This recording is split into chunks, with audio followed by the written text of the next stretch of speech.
Koteeswara Yoga, favorable combination for making of a billionaire. Given by Jupiter, astrologer Aditya Guruji, Guru Chandra Yoga. The combination, when Jupiter conjoins Moon or aspects it from trinal houses, 5th and 9th, is termed as Guru Chandra Yoga. If Jupiter bestowing this yoga is powerful, favorable results can be expected for almost all the ascendants.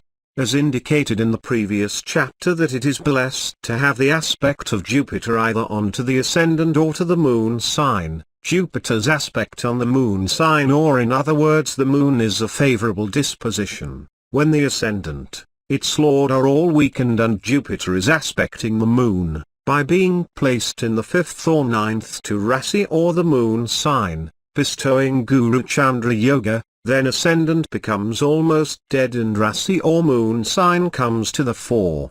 The horoscope would be experiencing results only on the basis of moon sign and not as per ascendant. When this combination is powerful, the marriage and career would proceed as dictated by the moon sign, Guru Mangal Yoga.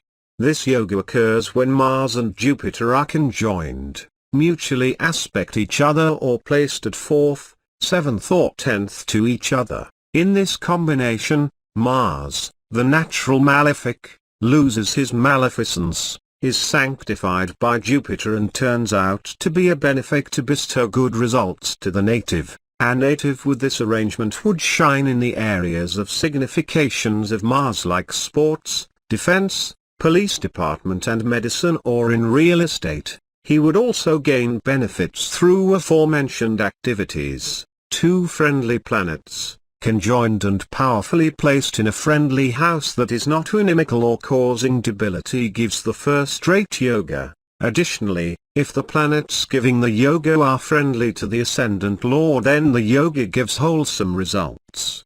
On the other hand, if the planets bestowing the yoga are enemies to the ascendant lord, beneficial results cannot be expected however good that yoga happens to be. If the planets bestowing yoga are in equal terms with the ascendant lord, then moderate results could be expected.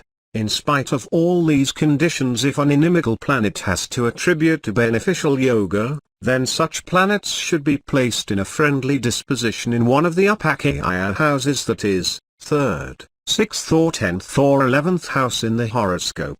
Some scriptures have indicated that the mere placement of planets inimical to the ascendant lord in the houses 3rd, 6th or 10th or 11th would give favorable results.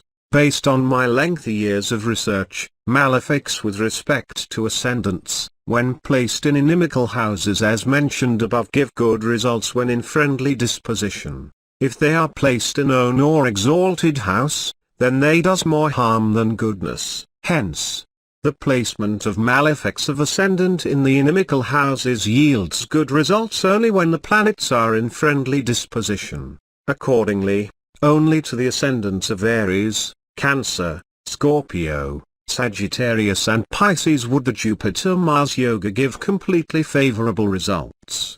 For the other ascendants, the yoga would give good results when the ascendant is weakened, as a result the moon sign taking over, and this sign happens to be owned by Jupiter, Mars, Moon or Sun. Ashtalakshmi Yoga.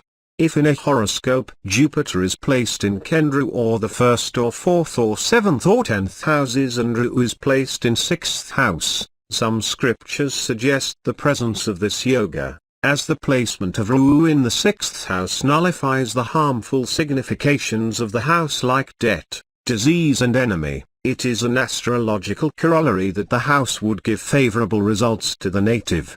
Under these circumstances, when the 6th house gets strengthened positively, the native is supposed to be blessed with the yoga which foretells a contented life without the need to borrow, and if the horoscope is also additionally blessed with a powerful Jupiter, then the native is bestowed fully with the 8 incomparable possessions as indicated in our scriptures like money, grains, valor, victory, supremacy, knowledge, elephant and progeny. As there are some subtle points embedded in this yoga, it does not give results to all ascendants.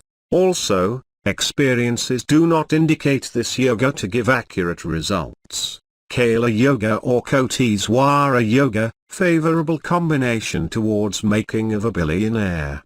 Kala Yoga or the Koteeswara Yoga arises when Jupiter and Ketu are placed together in a house. Generally, unlike Rahu, Ketu does not completely ruin any house. If we posturize Rahu and Ketu to be a serpent, then it has been told that Rahu would indicate the venomous head portion, while Ketu would depict the non-venomous tail portion. Unlike Rahu, Ketu does not grab the strength of the conjoining planet. Since Ketu is a planet symbolizing total wisdom, its conjunction with Jupiter at certain circumstances gives rise to immense benefits, especially in houses wherein Ketu is strong like Scorpio, Virgo, or in movable signs like Aries or Cancer. This alignment would give excellent results during Jupiter and Ketu dasas, major periods. If this conjunction occurs in movable signs, then the native would move to other states or other countries towards gaining good financial prospects. Would the aspect or conjunction of Jupiter and Venus give good results? Though in astrology, Jupiter and Venus are said to be the planets giving positive results, in order to bring out the enmity between them, our sages have clearly differentiated them to be Rajagurus of two major groups like Devas or Asuras. In the same lines, our sages have also indicated the existence of an unresolvable animosity between Sun, Moon and Saturn. When it becomes inevitable for two bitter enemies to share a common platform, then it is only natural that there is some sort of tension, irritability and anger that develops between them. Similarly, when Jupiter and Venus conjoin in the same zodiac sign, depending on the nature of the sign and the proximity of the conjunction, both of them would lose their identity and the ability to bestow their significations. In such a combination, each one will prevent the other from executing his designated task. The same effect could also be felt when Jupiter and Venus aspect each other from the opposite signs. When Jupiter and Venus aspect each other from opposite signs, then Jupiter would prevent the marital pleasures that are signified by Venus, and Venus in turn would harm the birth of progeny, which is the attribute of Jupiter. I have realized this phenomenon through my 30 years of research experience studying innumerable horoscopes.